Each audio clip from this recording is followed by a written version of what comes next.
All right, guys. Well, thank you so much for today. This is going to be a great opportunity for us to share. There's going to be a lot of opportunity for questions for some of you that like to ask questions. And the objective today, what we're really going to cover today, we're going to focus on the real estate cycle. The previous training, we talked about money versus credit, and it's critical to understand what money even is. We talked in that training a little bit about specifically how the credit impacts the market cycles, and today we're going to dive into that. Now, with that said, I'm going to share with you kind of my objectives. So today, we're going to first cover the historical lesson about the history of actual real estate cycles. Most people have no idea. I'll tell you about that. We're going to talk about what the right strategies are, and this is where I really want to focus. In this particular step, what I want to do is take a little bit more time to talk about, okay, if you're a wholesaler, what do you do in each stage of the cycle? If you're a builder, what do you do in each stage of the cycle? And those are the things that people don't know, they don't talk about. But what I'm going to share with you is the struggles that we've gone through and the deals that we landed in some of the worst of times in the economy that are incredible. And it's all about the right strategies. Then, of course, I'm going to show you a couple techniques about cultivating long-term wealth. And I'll give you an example of a gentleman who everybody knows once we get done, who implemented exactly what I'm talking about. Is that fair enough? Again, we'll cover questions. So for right now, I just want to cover the basics. So again, we're going to begin with a little bit of a history lesson about the cycles. So if you can imagine, I was starting my career, got to a point where I'm finally making a lot of money. I'm excited, I'm motivated, and I want to go to the next level. I just have this relentless pursuit for making money. I get to this stage in the market where people know me. I'm traveling pretty much almost in every city. I was literally gone 3 to 4 weeks out of the month sometimes, traveling in another place, presenting what we did, and ultimately bringing investors to our business model. That was basically my main focus. There, of course, one of the things that sucks about being a speaker sometimes is that you start thinking you're better than you really are. And you really hear people saying, oh, wow, thank you for sharing, this is great. And you actually start believing that you're the exception to the rule. And that's a very, very, very dangerous place to be in when you actually think you have it. In fact, I think there's a scripture that says that pride comes before the fall.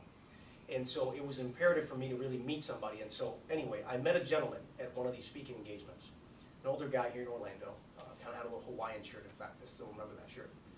And I had just got done speaking. He came a little late, so he didn't hear the whole story.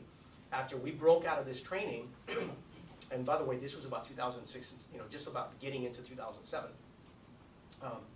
I'm in this meeting, and I'm done. We go out there for networking, so everybody's kind of coming up. Hey, tell me more. That was great. Thank you for sharing.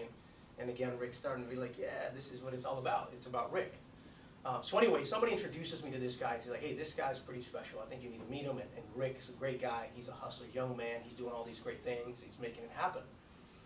And so, of course, what is Rick thinking? Yeah, that's right. That's me. Nice to meet you. Well, anyway, the gentleman's like, well, I'm sorry I didn't hear what you said today. I came a little late. Tell me a little bit about what you do. And so, of course, for 30 minutes, Rick starts rambling on about how great Rick is and what are the amazing things that we're doing. Well, little did I know that that day would change everything that I would ever do in my career. He looked at me straight in the eyes and he says, oh, so you're working for tips. And just imagine for just a moment, I was just the keynote speaker at this event, right? I have people coming up to me to talk to me. Here's this old dude with a freaking Hawaiian shirt, and he's looking at me like I'm a fool.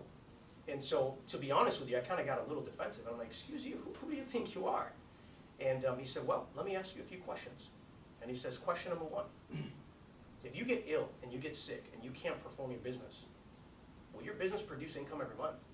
Now, my answer was yes, but deep down I'm thinking, well, I would lose a lot of business because I'm kind of the driving force of my business, and I haven't gotten to that place yet. I haven't, in fact, even thought about building systems and building investments that would produce monthly revenue for me. So it kind of shocked me a little bit. I was doing some rental properties and I was doing flipping, but nothing that I could legitimately say that if the market shifted, what am I going to do, which was the next question. He says, what would happen if the market crashed tomorrow morning? Everything's done. There's no financing available. None of your buyers can buy. What would you do?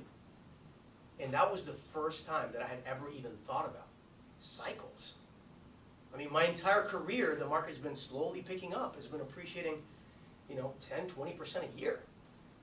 What do you mean there's a downtime? And so, sure enough, as I talked to him more, I realized there's a major gap. Not even a little hole. It's a major gap in my boat, and I need to fix it right now. And so luckily, as I learned what he was doing, I actually interned for him. And there's a building actually down here that I helped him to put together. And that's how I learned about commercial investments. I got into it. We got into some more income-producing properties. And let me tell you something. Boy, am I glad we did. Because what people didn't see is 2007, my business is growing like never before. but now I'm moving some of my money into income-producing assets. In fact, this building is one of the projects we were involved in around that time, shortly after. But here's what's interesting. We get to the crash of the cycle, and all of a sudden, everything that he said started happening. My wholesale business, that was about 30 properties a month, where I was netting about $5 grand a house, literally dropped to zero in less than 6 months. I had to let go of team members. It was horrible. It was absolutely horrible. And it really shook me, but the reality is, had I not been diversified in some of these cash flow deals, Rick would be bankrupt. There would be no hits. That's crazy to think about, because you're sitting in my building right now as we're working and talking about it. So what made the difference? And is that I finally had an opportunity to understand that real estate investments isn't just about making money. Real estate investments is all about an actual strategic approach.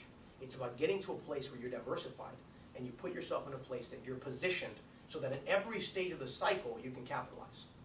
Now, I'm a driver by nature. My daughter, as you guys will probably have met, my daughter's worse than I am. She's going to take over the company one day. And the moment she sets a goal, she's trying to double it, triple it, quadruple it. And that's the same drive that I have. And so when this happened, even though I was able to transition just enough to survive, I got obsessed with, why didn't I know about this before? Who doesn't talk about this? And why does the news keep saying this is the worst depression since the Great Depression of the 1930s? You guys remember that? It was in the news. But I wanted to know, why? Why didn't I know about this? And so the more research I did, the more I realized the Great Depression of the 1930s wasn't the only time this happened. In fact, the more I went, the more I found. So I want to share with you something really interesting. Let me give you a little picture of the real estate cycle. As I started digging into the business cycles, I realized that the very first depression that you see here was in the first depression of 1819. It was followed by the War of 1812. So there was a war. The government borrowed against all of their assets to get the capital so they can deploy soldiers. After the war, these soldiers are coming back wounded, they need care, and they also need employment. The only jobs that were created during the basically during that period of time were based on what? Soldiers. Well, they're coming back. They need jobs, and there is no more war. And because the government had borrowed so much, it literally started collapsing markets. It literally impacted the real estate sector and many other sectors. And so that was the very first correction. Then I researched a little bit more, and I'm like, wait a minute. There was another correction, the Panic of 1837. Yet another correction that I want to put where the President Jackson started trying to fight against the Federal Reserve and saying, no, we need a new system.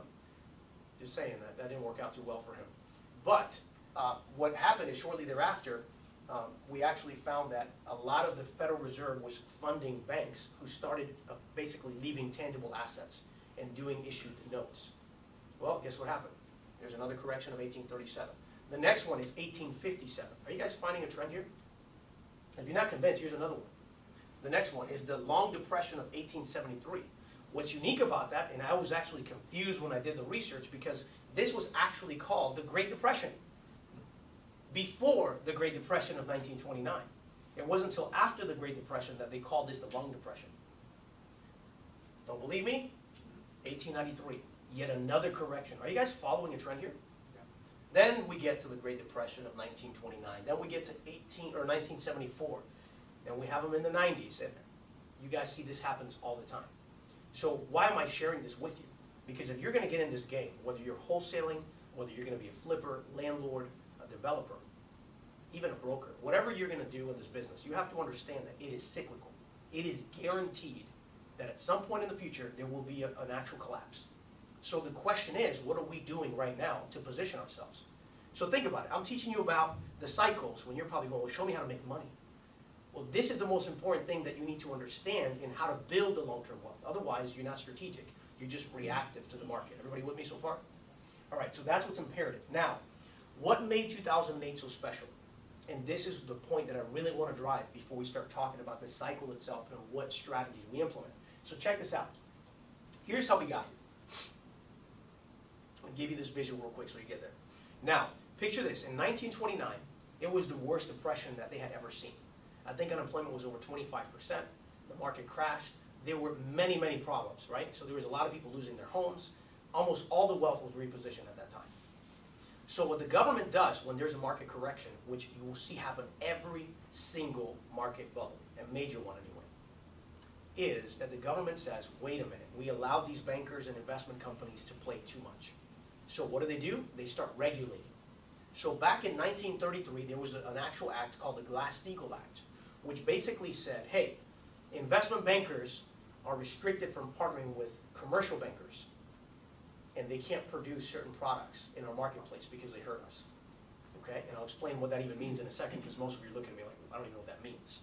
Now, what's unique about this is that, and I'm not going to say which president, but in 1999, there was another act that repealed the act of 1933.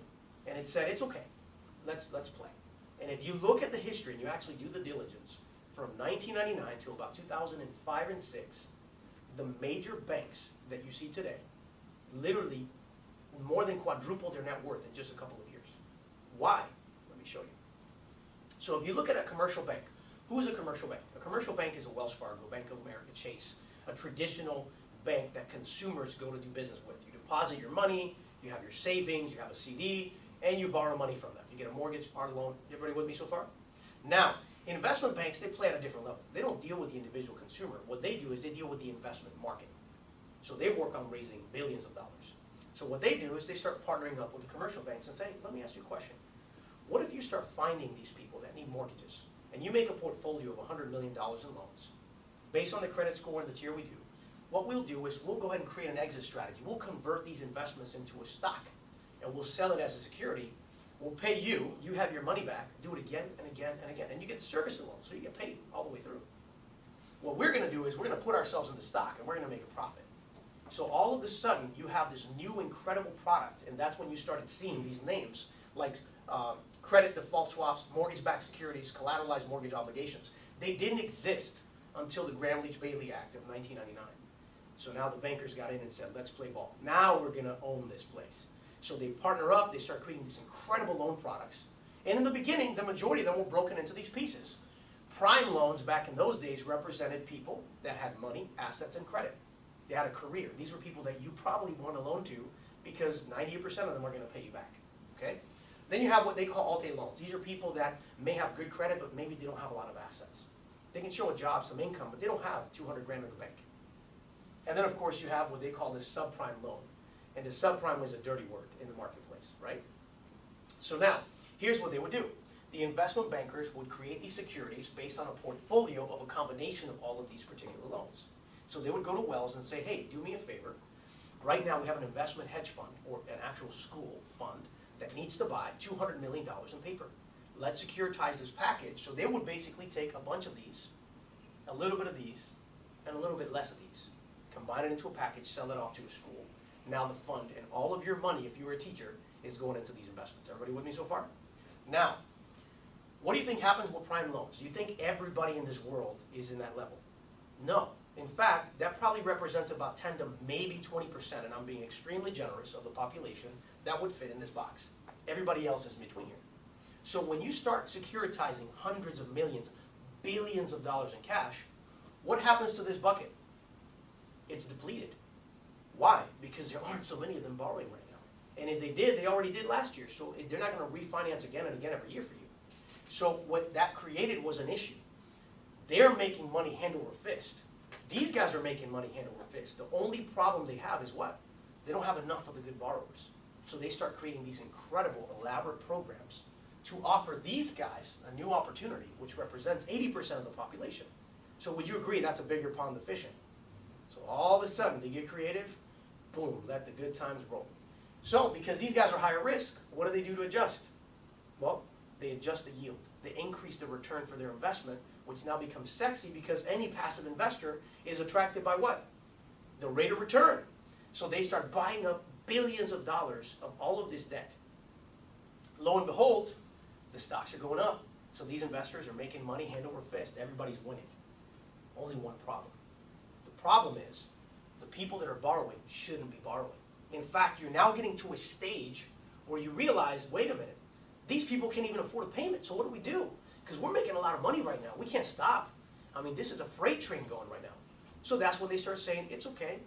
Let's do a 3-year interest only at a lower payment, and then we'll adjust the mortgage in the next 3 to 5 years. Why? Because by then you should be making more money so that you can make that mortgage payment. Anybody think what would happen there? But do you think these people are even sophisticated enough or even care? No, they're just thinking like I was thinking. Guess what, man? Next year I'm going to double my income anyway.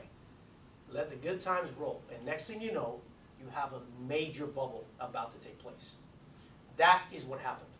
There's a lot that I can cover later about commercial projects that we were involved with that I got to see firsthand how these guys play. We just don't have time. But again, what's really interesting, and I think this should be against the law, so for those of you that see this, these investment groups, when they started seeing the market shift, they recognized, wait a minute, there's going to be a crash. And this crash could be catastrophic. Well, can't fix it, let's make money off it. So what do? They set up other hedge funds, and these other hedge funds that are not tied to the hedge fund that did the security starts buying puts in the stock market on those exact investments. Insider trading as far as I'm concerned, because you know it's about to blow up. So on one hand, here they are going, hey, great yield, buy this hedge fund, great yield, buy this Dubai, hey, great yield, buy this China. But on the other side, they have another company saying, I'm going to buy an insurance policy, and I bet that when it gets to here, it's going to drop, and I'm going to get my commission check there. So think about how illegal that is. If I do that, I'm going to jail. You will see me on TV, and it's going to be a laughing stock, right? But when they do it, it's okay. Think about that for just a minute. So I'm saying this because we're never going to own this game, but we can learn how to play in this game and make a lot of money doing it. Are you guys with me so far? I don't want to make you go to sleep. So now, why was 2008 so different? This is why. So now imagine we have the craziest funding conditions we have ever seen in our history. Pretty much, if you can fog a mirror, you can get a mortgage. You literally have lenders that are going, oh, we did a verification of employment, and they just said that you got fired yesterday. So what we're going to do is we're going to delete the phone call, and we're going to have you fill out a form that tells me where you work. I mean, think about that. I mean, that is just flat out illegal. That's fraud. That's defrauding the lender. But why did some of these lenders, why didn't they care? The reason why they didn't care is because, and now you're going to know why AIG is such a big name, because when they securitized these investments to make them sexy, they bought mortgage insurance that they would make you pay if you put less than 80 or 20% down. What does that mean? Well, that means that any mortgages that start defaulting in that portfolio, that insurance is what covers it. So what people don't realize is that in these portfolios of mortgages, you have the borrower making payments who also paid at the closing for what? For an insurance policy. So AIG, who represented close to 70% of all the mortgage insurance policies in the nation, you heard them in the news, why did they get bailed out? Most people are like, why did they get bailed out? Because it didn't bail them out. There was going to be a catastrophic event because they represented 70% of all the insurance policies for all the mortgages. So as mortgages went bad, this insurance company had to cut a check to the investment fund who actually was owning the paper. Are you with me? Only one problem. It was a mortgage. It was a very simple transaction, but now it's a security. So it's a blended, it's like taking a blender and you put a bunch of different ingredients, you blend it. How do you undo that blend? You can't. So they want to go after you and they're like, well, show me the original mortgages. I don't know, we robo-signed them. And all of a sudden, there's this spiral of events that took place that caused this crash. So now picture this, all this insane financing, innovation is in place. Overdevelopment, let me give you perspective, and this is where I was stupid, and I'm not doing that again. In 2006, based on, and I'm saying on the US housing development stats, so they needed to sustain about 1.2 million homes throughout the United States based on population growth.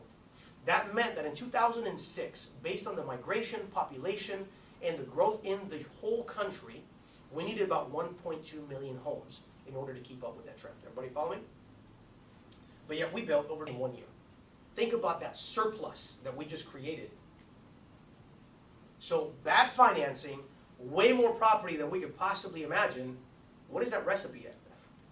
So what does the Fed do? They start increasing the rates. From 2004, the federal chairman, Ben Bernanke, in 2006, raised it almost 14 times. So think about it this way, right? The Federal Reserve controls the issuance of credit. They see what's going on now. They're like, whoa, overbuilding. Oh my gosh, we let these guys run and they went crazy.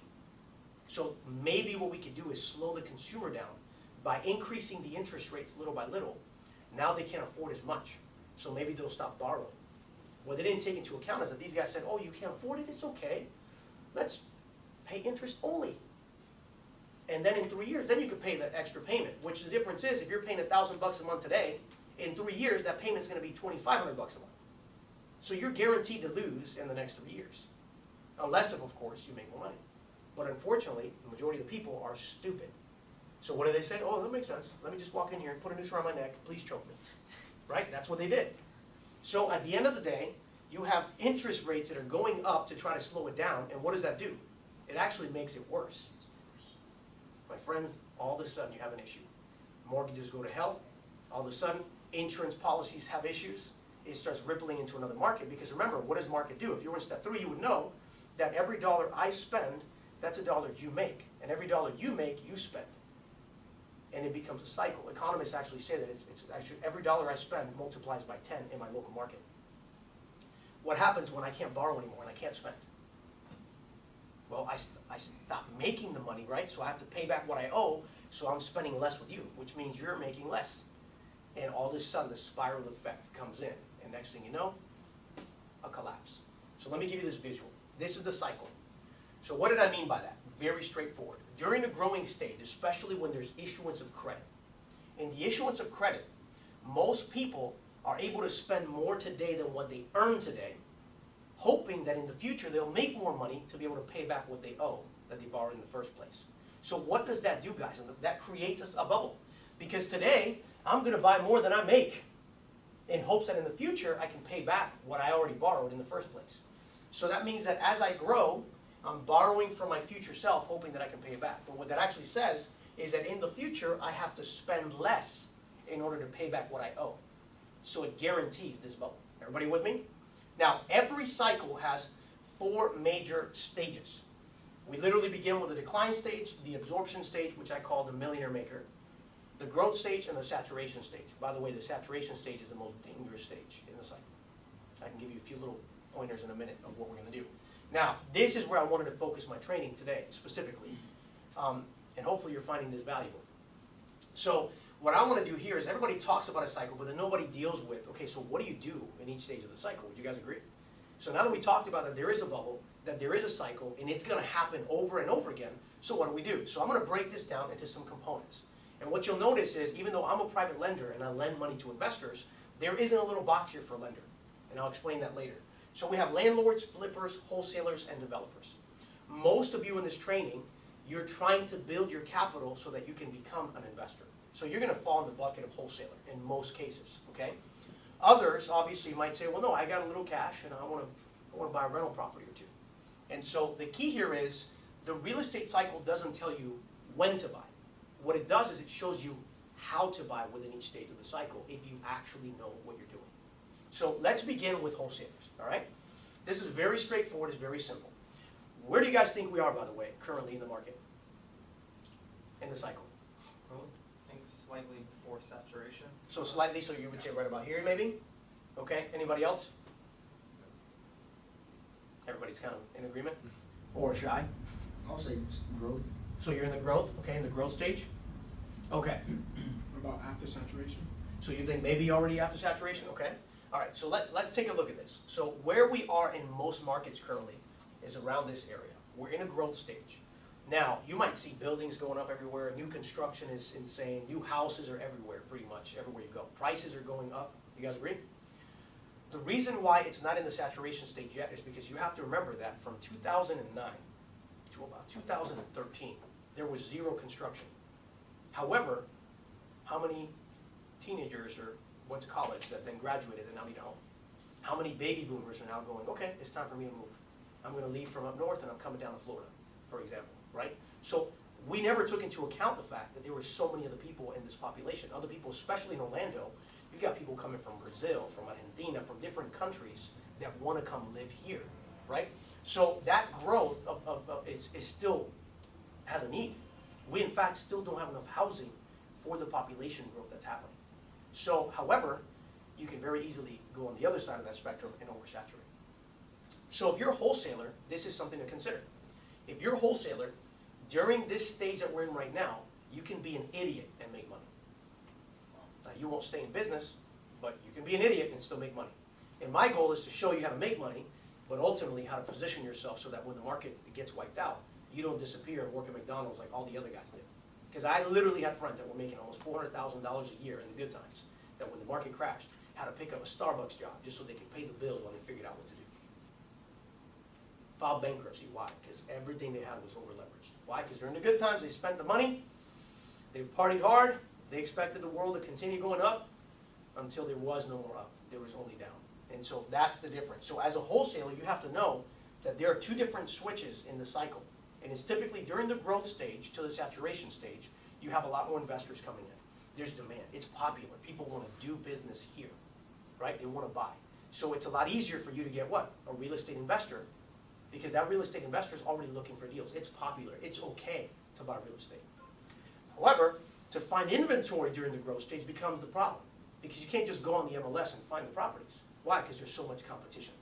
So the real key to a wholesaler is to get properties off market, to begin to manage a campaign, which we'll talk about in the later steps, on how you source for motivated sellers. If you focus on that as a wholesaler, you'll find deals that are off market, and then it's a lot easier to utilize those off market deals to make your phone ring. I mean, in this stage, bandit signs, other strategies that we'll show you how to implement will help you to make your phones ring like crazy for people that want to buy these properties because they can't get their hands on the deals. So during the wholesale stage and the growth stage, you want to really focus on finding off-market deals and putting systems in place to make people literally go on a waiting list to buy your properties. And we'll share how you do that.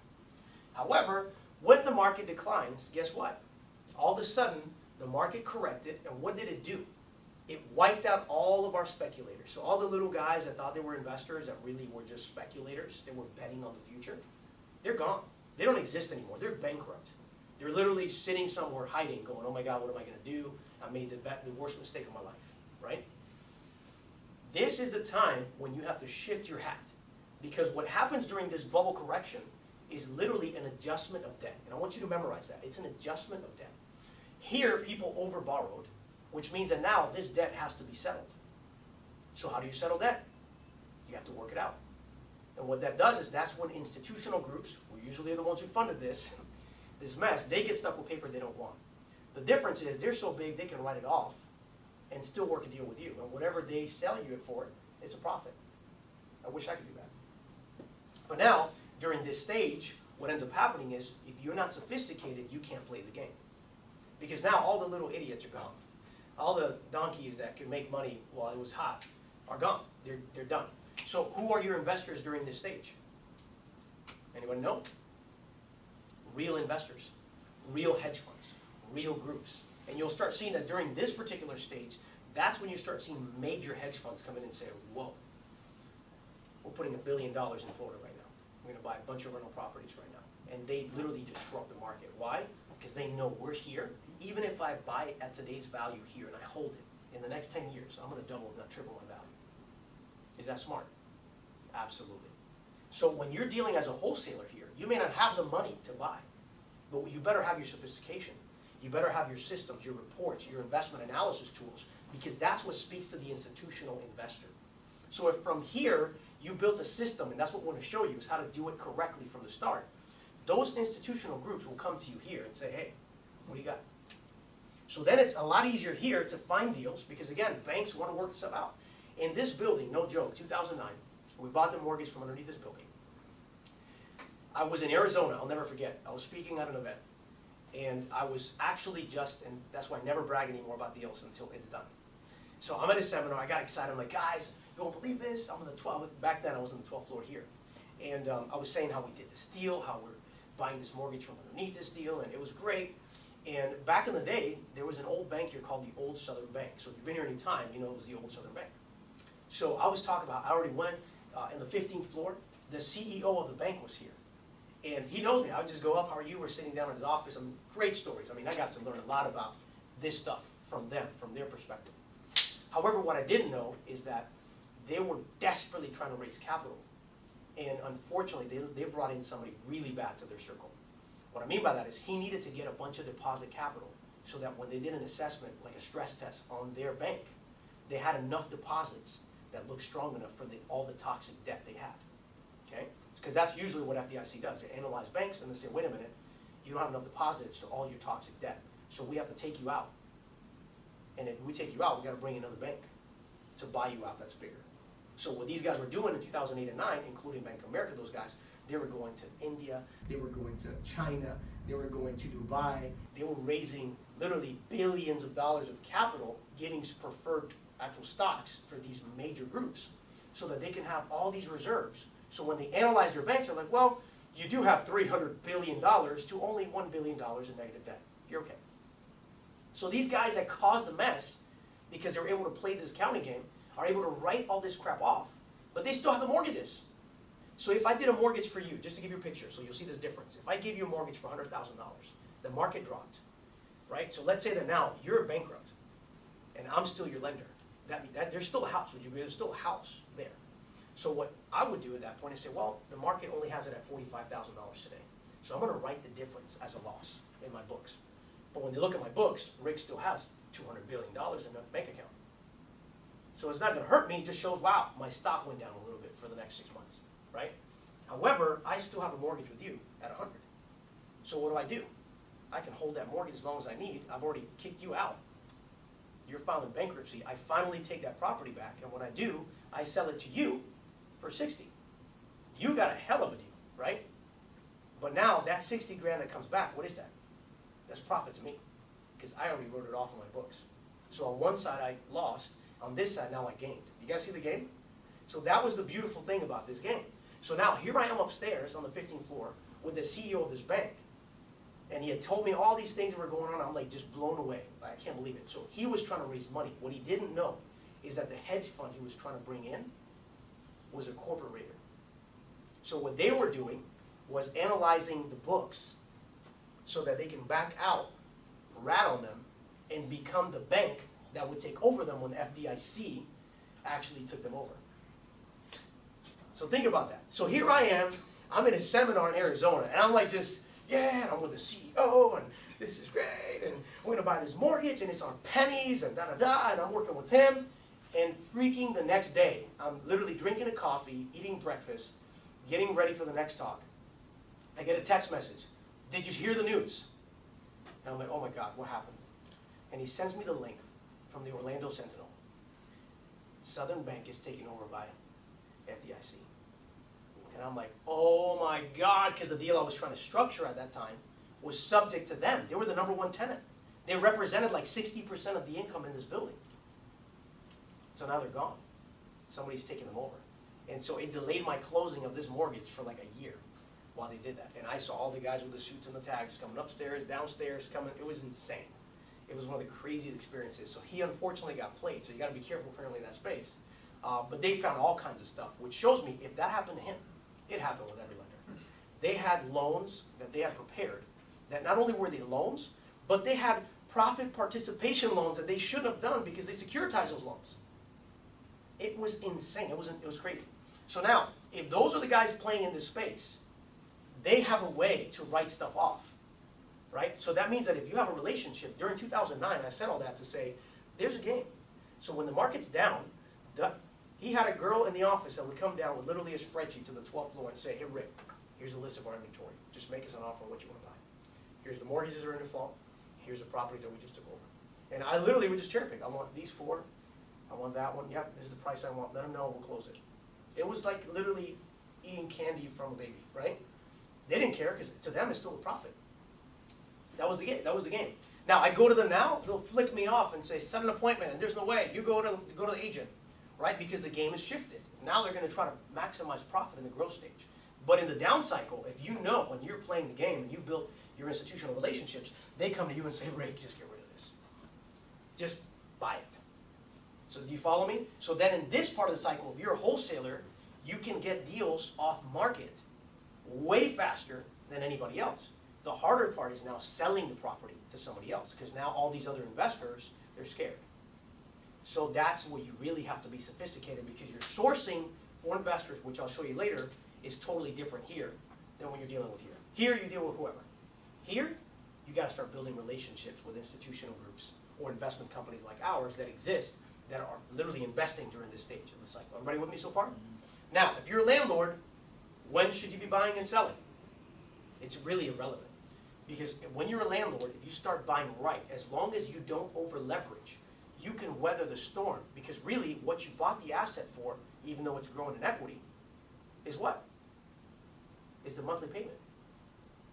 So if you look at value, let's keep this as an equilibrium, and you own a rental property, you may increase or lower your payments. Let me give you an example. I have a portfolio, I forgot how many properties now. And in the Tampa area, I have several properties that 2009 and 10, the rental income was about $700 a month. Okay, not much. My profit wasn't great. But every month there's a check coming in. Everybody with me? Now, it's $900 a month in that same exact market. So I get to capitalize. But did I sell the property? No. So is it going to impact me whether I make a loss or not? No. The difference is my equity went up, and then it went down. My equity went up, and then it went down. But every cycle, the next cycle is higher than the other one. So I know that over time, that value is going to grow up anyway.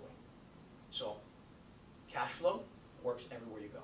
The difference is when you're buying here, I even have people that still own properties at this stage that they overbought. But because they bought it cash and they got to a place where they put some profit, they just injected time to the equation. Now, if they want to sell it, they can make a profit. But all this time, they're getting payments every single month. You guys follow me? That's the difference of this game. So if you're a landlord, you want to continue to do the cash flow. It's a long-term play. That's when you do the Warren Buffett way, where he says, hey, when I analyze a deal, I look at it from the standpoint, if I can't sell it, can I hold it with cash flow for the next 10 years? And if you can, it's a great deal. Now, for you, if you're wholesaling, your goal is not to be stupid like everybody else. Your goal is to make money, save it, save it, save it. If you make 100 grand in wholesale deals in a year, at least take $33,000 and save it. You can put that money to work passively in other investments like notes, or maybe you get to the point where you can buy a rental. Little by little, let it go. You can borrow on a rental property, just not over leveraging, and then as you make more money, you just pay down the mortgage until you finally have one free and clear, another one free and clear. We've done that with many people. Danny's one that you remember, Alberto, that we worked with, who's going on his third property now, who's doing the same thing, just little by little stacking chips. When the market changes, he doesn't even have to work, because those properties produce enough cash flow to cover his family's costs. So who's the player now? The guy with the fancy shoes and the nice suit, or the guy that doesn't have to work and he's still paying the bills for his family? Let's get perspective, guys. That's what changes everything. So during this growth stage, if you're a wholesaler, your goal should be to save money to build cash flow. Flips. All right, so flippers come and go. But I want to give you a little perspective. Who is a flipper? Anybody? Who's your first flipper?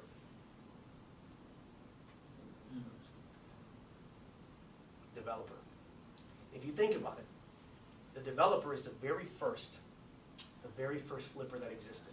He saw the vision and took this dirt, he subdivided it, built houses, and flipped them to consumers and made a profit, and then he turned that profit again and again and again. So when you really want to be a flipper, you need to watch the builders and developers in that cycle. Nobody talks about this. Now, here's what's really interesting. And I can go here if you guys are in, but there's a lot of information to share. But the developer, during the down cycle, what's crazy is during the growth stage, the big developers bought all this land. And they put options with these old farmers and guys, especially in Florida, the orange groves, they made deals with them, right? They sold it, but in many cases, they structured some creative things. So the guy that owned the dirt sells it off to these guys with terms, and these guys back away, let the property go back to them. And then when the market drops, they try to renegotiate to buy it back at a discount. So they're buying back their own deals. That's how it works. So they buy it back at a discount, so then when the time comes, then now they can start developing the new communities, which is what you're seeing. So the developer is the first flipper. You have to watch them. And the reason why it's important, because those guys disrupt markets. They're doing it in scale. A flipper is chasing a deal here and there. These guys are doing communities and flipping communities, right? So you look at that and you say, well, if I'm going to flip an individual property because I'm not at the level of the developer, then as a flipper during this stage, it's imperative that I look for properties that legitimately have value-add opportunities. If you look at a house that looks mint condition and you're buying it, unless if you have done your diligence. I mean, during the crash, I would buy houses and I would do a BPO when I went to contract, and I would do another analysis right before the closing. And there were times that comps closed within 2 weeks, and we were off by 20 grand. And I'm like, oh, renegotiate. Some of our offers had those addendums, subject to evaluation prior to closing, because of that. Sorry, this one just closed for this. I can't do it for any more than that. So I would legitimately look for opportunities during the down cycle that I can flip that are going to need a value add, meaning it needs repairs, and if I fix it, it'll sell for this. The second thing for a flipper is you need a plan B in every flip.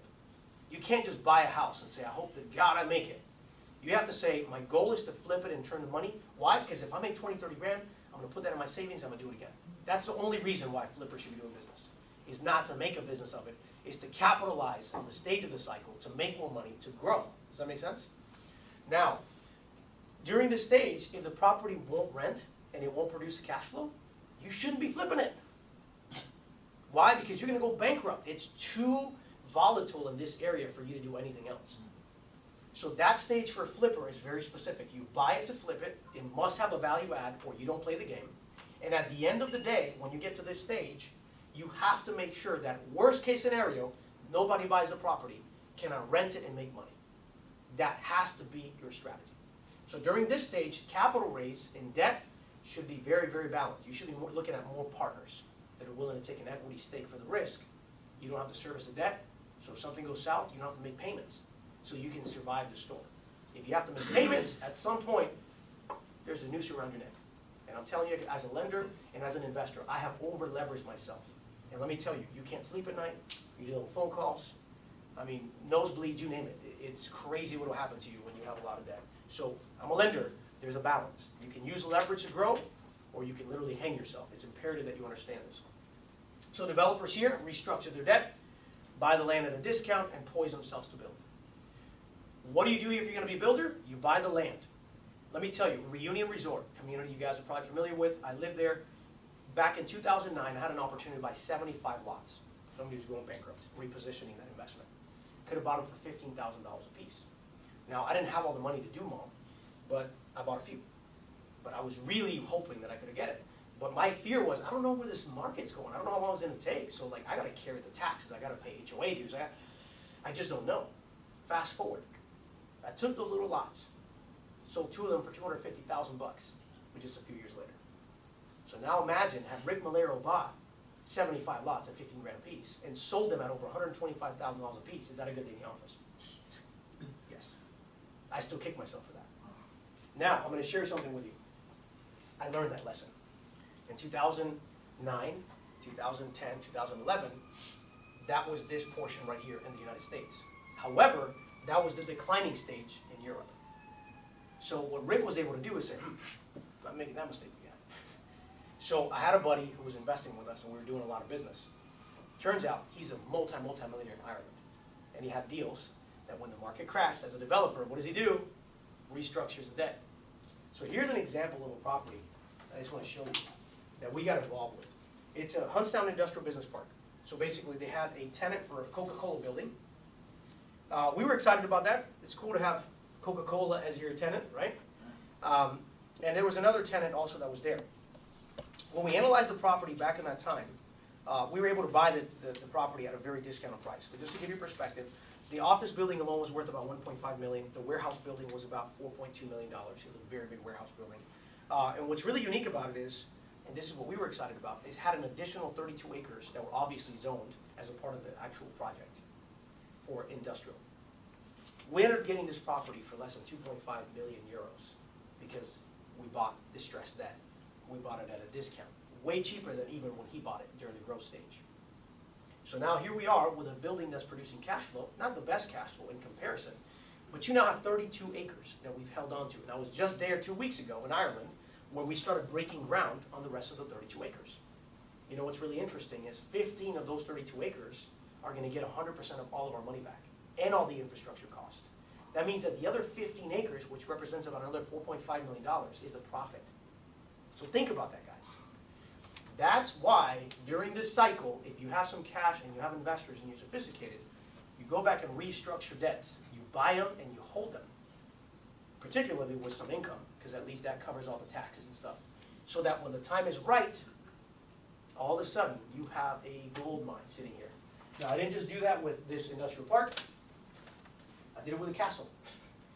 And we just sold the trees, went over there and sold the trees. The trees alone, there's 1,250 acres, by the way, in this castle. The Abbey alone was built in the 1100s. I was just there the other day. It was incredible. But why did we do this deal? It's not because Rick wants to show off and be the first shortest Puerto Rican to own a castle in Ireland. It's simply because this is a deal that came in a package of what? Debt.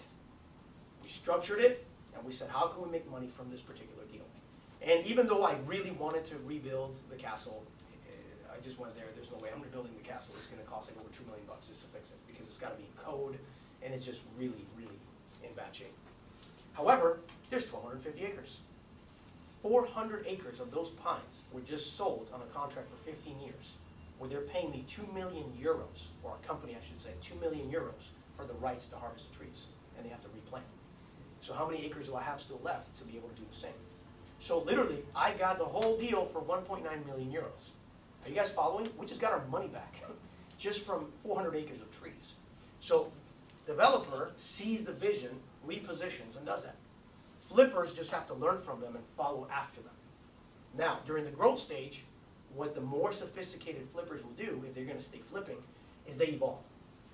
They go off market, they work with a wholesaler that knows what they're doing, and they do a few deals here and there. But now they start going, let me just start moving my money into rentals. So that's the key. If you're a flipper, diversify. Start getting rental properties. Or maybe you say, you know what, I just got a bunch of infill lots, I bought 10 of them, now I'm gonna build homes and flip them. That's the next stage of the flipper when the market grows. Otherwise you become obsolete. But I will warn you, if you're a flipper or a developer and that's your only game, you are screwed. You are absolutely screwed if that's all you're looking at. So the objective here, guys, is to be smart about your strategies. Does that make sense? I know I covered a lot, but I want you to understand that part of our steps in showing you how to do it are gonna cover everything that you need to know. Cash flow, the best thing ever. I tell people cash flow covers a multitude of sins. And it is so true. We just had 1 month, it was insane, and I spent money by accident somewhere. I was so depressed, right? I was like, no, why did I even do that? That was so stupid. And then, the 10th of the next month, a bunch of checks came in, and I forgot all about it. I'm like, oh, thank God, that's right. You know how awesome that is? That's the key. You know, one of my favorite things, I'm addicted to lending now. Why? Because number one, I don't have to do as much work. I'm getting a little lazier now. Number two, every month I get paid. And if I don't get paid, I have a property at a fraction of the price. Is that a good day in the office for me? Absolutely. So that's why I didn't put that here, because the lender is integral in connecting in all of these dots. It's not just a box, it's a part of the whole deal. And as a lender / investor that has a little bit in everything, being the lender is what shows me the trends of where I'm at. And I just adjust my loan to values based on the market cycles. That's all we do. And opens opportunities for these deals. So now, any questions about what I've said so far?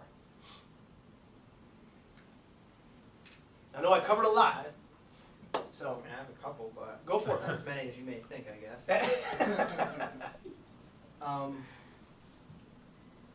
So it sounds like what you're saying, you know, part of what you're saying, because you've obviously said a lot towards the end here, is that the goal obviously is to diversify, but you want to have cash flow assets as opposed to just the flip game. You also mentioned that, you know, if you buy kind of at the top of the growth peak, you're still okay as long as you're cash flowing, because if you wait long enough, you know, you could essentially, you know, get that money back at the top of the next peak, because it's always going to be slightly higher. Correct. Do you feel that, let's say it is, because it's about to be at the top of the peak soon, right? Is it smart to, if you only have a certain amount of money, and you are looking to get into landlording, or at least buying rentals, do you think you should wait until you get back to the bottom, or just buy smart at the top?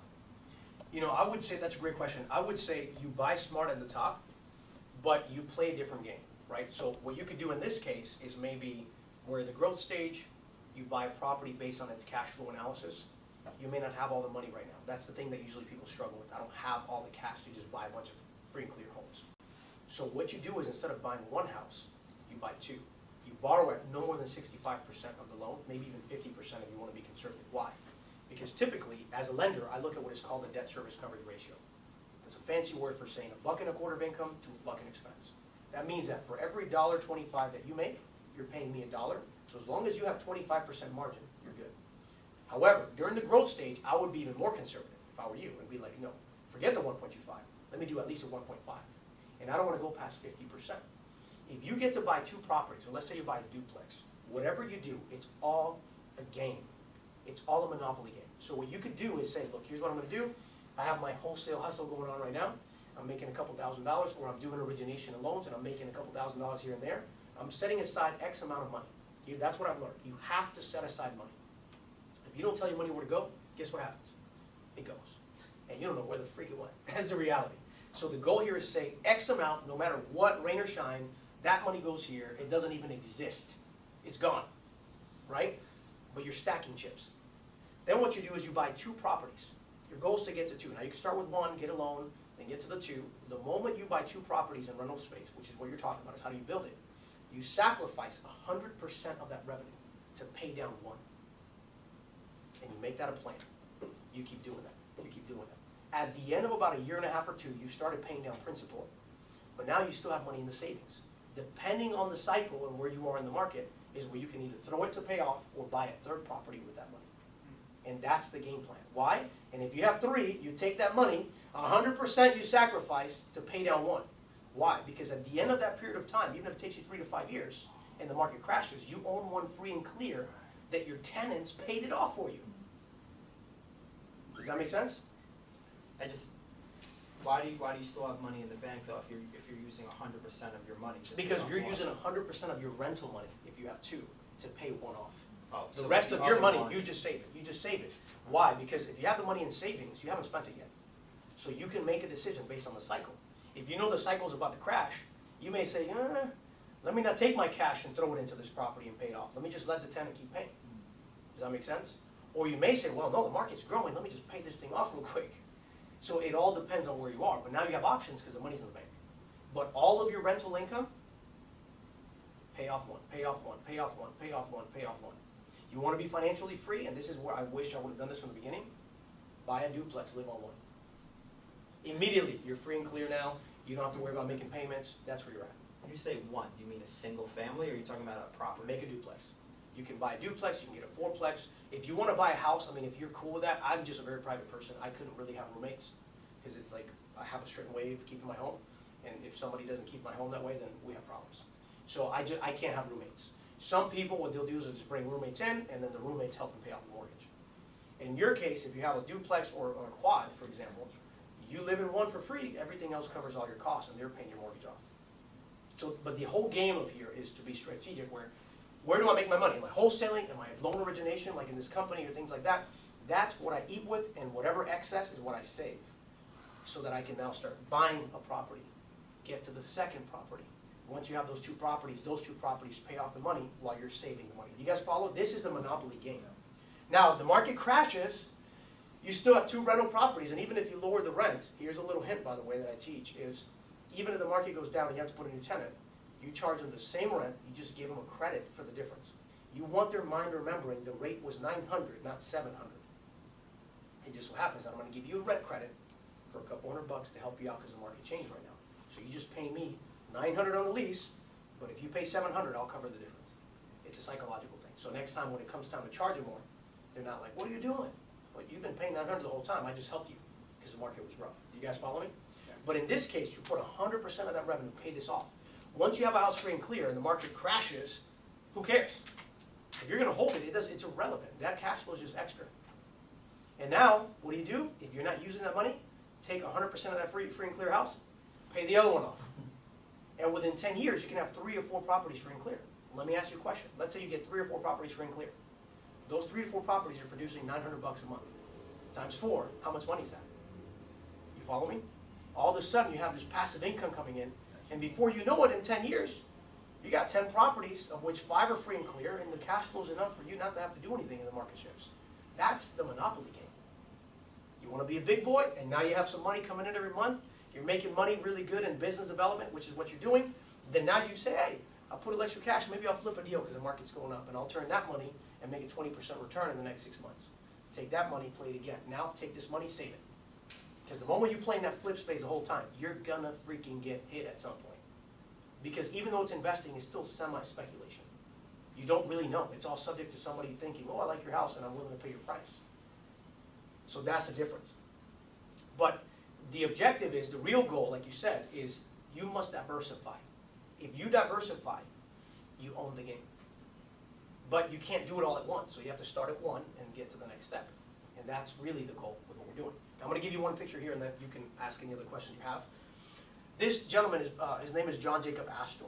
The reason why he's so interesting is because he actually was a fur trader, came through New York, for those here in New York, and he came from New York and basically saw the opportunity in New York. It was in the 1800s, right before the crash. So he got to see the crash of the, basically after the War of 1812. So in 1819, he was there. Now he was a fur trader. He wasn't even a real estate investor. But he's in New York, and he's seeing this dirt, and he's seeing all these people migrating here. He's like, there's something about this dirt here that just tells me the market just crashed. Nobody's buying dirt. So he went and took some of his money, started trying to raise money, bought a little bit of land, and held it. Little by little, as the population growth happened, even in a down cycle, people needed the land. So the big companies started saying, oh, we still need to build something here. So he did something really interesting. He said, hey, I got this land. I'll lease you the land, just make you affordable payments so that you can build on it, and I'll give you the rights to build. So he generated cash flow from dirt from some of these companies. When the market picked up, he sold some, but most of it he tried to keep. All of a sudden, he realized, I've made more money in my real estate empire than this fur trading business. So in the next decline of 1837, he's a little bit older now, a little wiser. He's made money from 1819. What does he do? He's like, I'm doubling down. The market is just bleeding right now. Everybody's under again. He sold his business to $250,000, which back then was a lot of money. He left the moneymaker and went in there and started playing in the real estate space. He played it really well too. He started building relationships with big companies. I'll lease you the land, we'll do this. Before you knew it, by the time he died, which is literally less than 15 years after that, he had developed a net worth of over $20 million then. From $250,000, this man played the game, and he played the game to win. He knew how to build cash flow, he knew how to build equity, he learned where and how, because he became a master of his local market. This man, I actually was really curious about it. So I went out and like, wait a minute, how much money is that back then? I mean, I was just curious. It represented 0.93% of the gross national product in the nation. So if you were to calculate that, and that was 2011 when I did the research, that means that today it'd be worth over $100 billion, just to put in perspective. That's insane. Now, am I saying that tomorrow we're all going to be like that? No. But can you get yourself to a place where before you know it, you're worth millions? Yes. That's the beautiful thing about real estate. But you have to create the income vehicle and be smart with what you make. The issue isn't like everybody's like, I want to be a flipper, Rick, I want to do this, and da-da-da. That's awesome. That's great. I'm glad you want to do that. But that's not how you build a business. That's where you deploy your capital to play the game.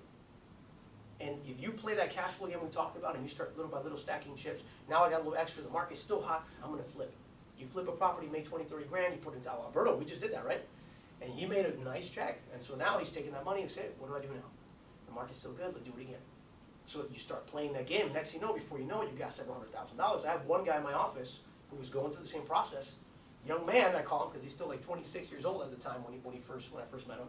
And listened to what we had to do. He started doing that. I think he owns like 2 rental properties free and clear, had over 200 grand cash, was able to buy his house cash, just refinance some of his house so he can do another deal. I mean, it's all about the strategy. And everybody would normally say, well, that's because I got to be the investor in the business. No. Find a vehicle that makes you the money now, and it's what you do with the money that makes the difference. A lot of people, I got to quit everything and be a flipper. No. Let flipping be a strategy, not your business. Let the landlord be a strategy, not your business. Use your business to make a lot of money and invest it in those strategies. Everybody with me? That's the biggest problem that everybody has. Now, this dude, in case you didn't know him, you guys remember the Waldorf Astoria Hotel? That's still with his family. This guy did something I am aspiring to do. He left a legacy. He left an inheritance. Long after his death, his family was still benefiting from his investments and from his smart plays that he had. That is wealth, my guys. Honestly, that's how you get to the next level. And what's interesting is they recently sold it. I think it was 2014, 15, I don't remember when, but they sold it to an actual Chinese insurance company for $1.95 billion, one of the biggest transactions in American history.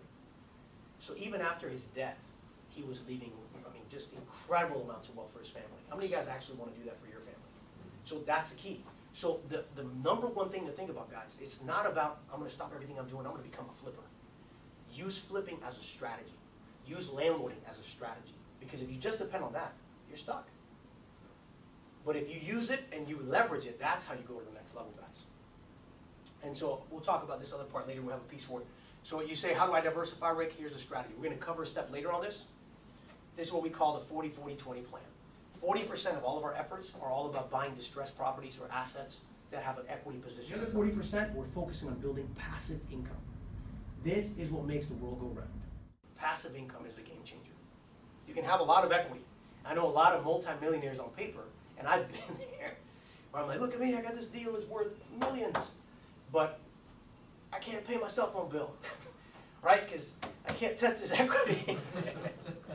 You ever been there? Like, oh my God, my shoes are, the sole of my shoes are gone. I can't even buy a pair of shoes, but hey, see that tower down the street? Do you follow me? That's the problem when you only focus on this, or when you focus on the whale. Hey, I got a development project about for 2.5. It's worth $23 million. Is that a great investment? It is. But if I was depending on that to pay my bills, I'd be bankrupt before I can even kill the whale. That's the problem. We're stupid as humans. We look at the whale, we're like, that's the glorious one. That's not the glorious one. Let the whale just land on your beach. I don't even go out looking for deals. I have a deal I'm working with right now, a little whale, I call it a baby whale, where the guy says, Rick, you're in the industry, you're the man, you're doing all this business, I want to be a part of it. I don't know what to do. We bought these acres over here in Lakeland several years ago, and I don't know what to do with it. Let me just give it to you. You make money with it, and just pay me X at the end. I don't even have to buy land anymore. People just give me their land and say, because you're an expert, what would you do here? And I'm like, oh, let me see. Okay, let's do that, and I'll manage the deal. We'll invest it. Oh, no, just guarantee me this, and whatever you make from there is yours. And I'm like, okay, then we're going to make this a $10 million deal. You guys with me? But that's because I'm not chasing the whale. The whale will come and land. If you chase the whale, it will eat you.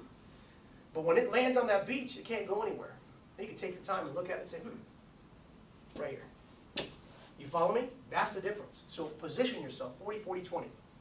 And the last portion that I'll tell you is, Rick doesn't know everything. So one of the things that I did when I got obsessed, I realized I don't know what I don't know. So we hired an economist. I did research. Most of them wouldn't even answer my phone calls, but one guy did. He had written articles in 2005 and 2006 about the crash coming. And exactly what he said happened. And so now what we've done is we've partnered with him, and we pay him and retain him to produce quarterly forecasts for us to tell us where are we in the cycle. He goes from macro to micro. That's information I want to share with you guys on a regular basis. Get on point. Read it, learn it, ask questions. Why? Because that's what starts telling you the indicators of what's going on. So anyway, with that said, guys, I hope you've enjoyed this step. The next few steps, again, will show you now how to implement what we've talked about, but hopefully now you understand more about the cycle and how it's all about the positioning of yourself, not necessarily becoming the flipper, which is what most people think. Thank you, guys.